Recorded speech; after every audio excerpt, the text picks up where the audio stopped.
জীবনটা এটা হচ্ছে লালসাময় একটা জীবন, লোভ, মরিচিকা, মায়াজাল। এই মায়াজালে আমরা আটকে আছি, ফলে মৃত্যুর কথা আমরা ভুলে গিয়েছি।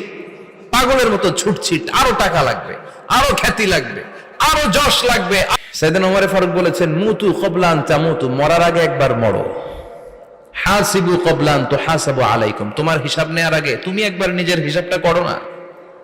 কাগজ বের করে একটু লিখো না কি কি ভালো কাজ করছিলা, যেগুলো দিয়ে নাজাতের ওয়াসিলা হতে পারে। 1 2 3, আর কি কি আকাম কুকাম করছো দেখো না, লিখে দেখো তোমার অবস্থাটা কি। মরার আগে একবার মরো। মরার আগে খাটের মধ্যে শুয়ে শটান করে চোখ বন্ধ করে একবার মরার ভান করে দেখেন কেমন লাগে।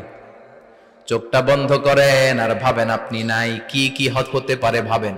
আপনার ছেলেমেয়েরা কান্না জুড়ে দিবে, আপনার প্রাণের স্ত্রী বিলাপ শুরু করে দিবে।